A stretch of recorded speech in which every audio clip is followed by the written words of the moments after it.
है, तो स्मरण करने वाला व्यक्ति बुरा काम क्यों करे? ये आपका प्रश्न है, उसका उत्तर यही है कि जैसे धनवान को धन के प्रति आसक्ति होने के कारण पूर्ण सुरक्षा है और 24 घंटे धन ही उसके दिल दिमाग में रहता है, ऐसे ही उसका उद्देश्य धन प्राप्ति करना है। ऐसा जिसका उद्देश्य होगा परब्रह्म परमात्मा की प्राप्ति या नाम स्मरण के साथ जीवन को जीना, ये उद्देश्य जिस व्यक्ति का होगा उसके द्वारा बुरा काम नहीं होगा। उद्देश्य बदल गया, उद्देश्य संसार रह गया या कोई और रह गया, तो बुरा होगा। उद्देश्य जिस चीज का है उसमें व्यक्ति खो जाता है और बुरा दूसरा कोई काम उससे नहीं होता, तो ऐसे ही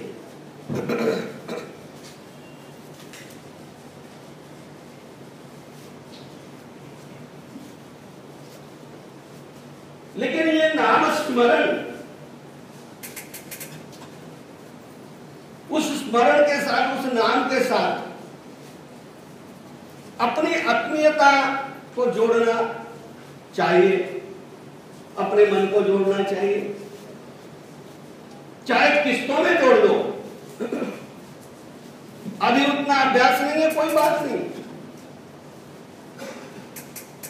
कहीं पर भी परमात्मा आपसे नाराज हो नहीं सकते।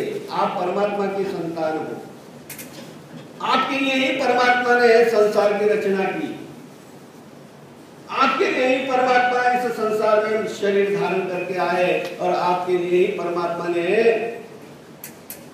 गली गली घूम करके हथेली पर भिक्षा मांग करके आपके आत्म उद्धार की बात सोची। तो आप प्राथमिक अवस्था में यदि आपका मन नहीं लगता तो कोई टेंशन लेने की जरूरत नहीं है। नाम स्मरण होना चाहिए, और यदि उस नाम स्मरण के साथ तुम अपनी आत्मा जोड़ देते तो सोने में सुहागा, फिर तो और अच्छी बात है। ना मन लगे, जिधर मर्जी मन जाए भटकता रहे, लेकिन मुख से नाम का उच्चारण होता रहे।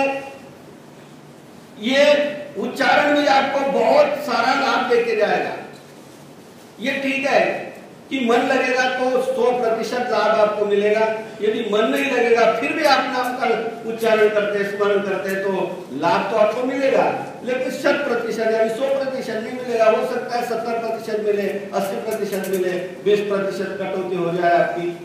लेकिन ये क्या कम है कि हम पहली क्लास के, नर्सरी के बच्चे हम, और हमें नाम जपने के कारण 70-80% यदि लाभ मिल जाता है, तो इससे बड़ा भाग्य और क्या हो सकता है। और मन लग जाए या परमात्मा से प्रेम हो जाए, और प्रेम के साथ यदि नाम स्मरण किया जाए तो उसकी मजा ही कुछ और है। और उसको, उस व्यक्ति को समझना बड़ा मुश्किल है जो प्रेम के साथ, प्रेम में खोया है परमात्मा के, तो उस व्यक्ति को समझना ही मुश्किल है। कभी वो चंगा भला दिखाई देगा, कभी वो हंसते हुए दिखाई देगा, कभी वो रोते हुए दिखाई देगा, कभी रोते रोते हंसता हुआ हंसेगा, कभी हंसते हंसते रोएगा। तो मन से प्रेम के साथ जुड़ करके परमात्मा के साथ यदि नाम स्मरण करता है तो बहुत अच्छी बात है। एक बार क्या हुआ, एक भक्त सतत परमात्मा के नाम का जाप करता है, जप यज्ञानाम जप यज्ञोस्मि, गीता में जो कहा है। एक दिन अचानक कहीं से गुजरते हुए रास्ते में नारद जी से भेंट हुई। उस नाम जपने वाले ने नारद जी से कहा, पूछा, हाँ भाई नारद जी, आपका तो तीनों लोगों में गमन है, आप तो देवी देवताओं के पास भी जाते हैं, भगवान जी के पास भी जाते हैं, किशन जी के पास भी जाते हैं, तो एक दिन मेरे बारे में पूछना, अपने नारायण को यानी कृष्ण को पूछना कि मुझे दर्शन कब देंगे। नारद जी ने कहा जब मुलाकात होगी तो जरूर पूछूंगा।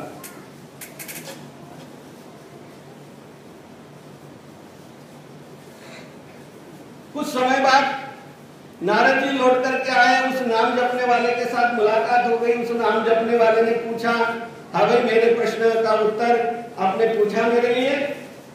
कहने लगे हाँ पूछा। तो क्या जवाब दिया भगवान ने? कहने लगे भगवान ने जवाब दिया कि इस पेड़ के जितने पत्ते हैं, पीपल के पेड़ के नीचे बैठा हुआ है वो भगत, इस पेड़ के जितने पत्ते हैं उतने वर्षों के बाद हम उस भक्त को दर्शन देंगे। अब अनगिनत पेड़ के पत्ते और उतने वर्षों के बाद मेरे जैसा आप जैसा होता तो कह देता भगवान जी ये लो अपनी माला, ये लो अपनी पूजा, दंडवत समझा रहे, हम तो छोड़ देते। थोड़ा सा भी हमारे मन के मुताबिक बात यदि नहीं होती तो उस दिन पूजा करने का हमारा मन नहीं होता, पाठ करने का मन नहीं होता।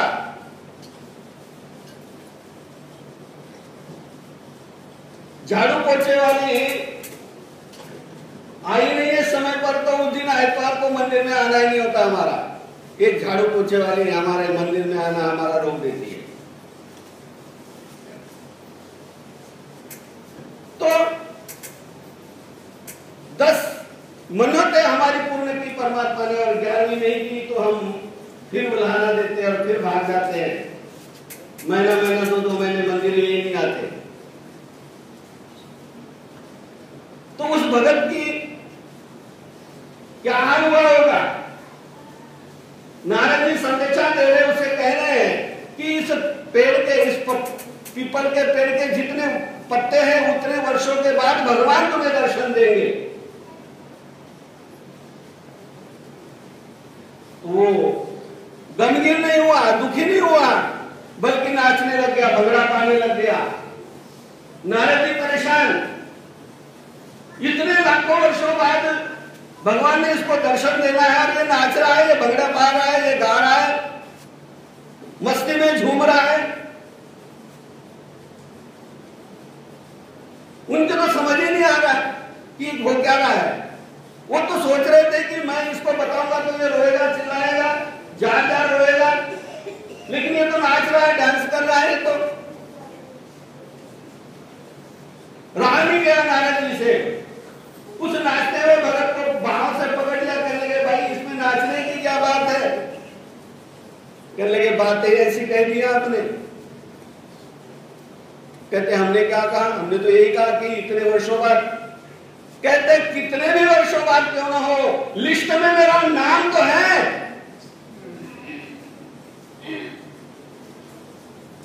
पीपल के पत्ते जितने वर्षों के बाद क्यों न हो, लेकिन भगवान की लिस्ट में मेरा नाम तो है। क्यों न मैं लास्ट नंबर पे क्यों न खड़ा हुआ हूं, करोड़ों करोड़ों वर्षों के बाद भी क्यों न मेरा नंबर आने वाला हो, लेकिन मेरा नाम उस राशन की लिस्ट में है। देखिए अंतर कहां हुआ। पहली बार जब नारद जी बता देते हैं कि लिस्ट में तुम्हारा नाम ही नहीं है। मैंने भगवान को पूछा था, वो जो पीपल के नीचे बैठ करके आपके नाम का स्मरण करता है उसको कब दर्शन देंगे? तो तब भगवान ने ये कहा कि भाई उसका नाम मत लो, उसका नाम नहीं है हमारे पास, हमको तो याद ही नहीं वो बंदा कौन है, कहां पर रहता है, क्या करता है।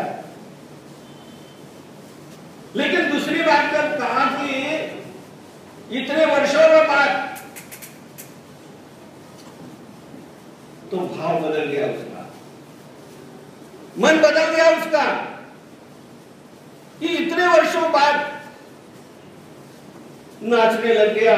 और जब भक्त नाचता है, मन से पुकारता है, लीन हो जाता है, तो भगवान से भी रहा नहीं जाता है ना? उनसे भी रहा नहीं जाता। जब जब मिला मेरे तो गिरधर गोपाल, दूसरों में कौन है? शब्दों के साथ डूब करके पूर्ण आत्मा उन शब्दों में झोंक करके जब मीरा भाई इस भजन को गाती है तो कृष्ण बाल गोपाल कृष्ण जो है वो सामने उपस्थित हो जाते हैं।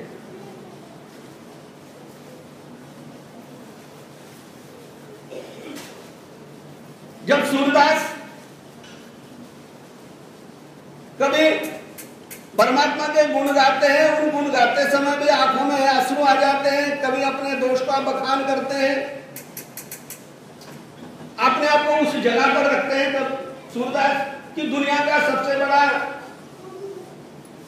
पापी मैं हूं, दुनिया का सबसे बड़ा निकम्मा मैं हूं। इस धरातल पर आकर के उस प्रभु का गान करते, उस प्रभु को अपने दोषों के बारे में क्षमा करने के लिए कहते हैं, प्रभु जी मेरे अवगुण चित्त न धरो।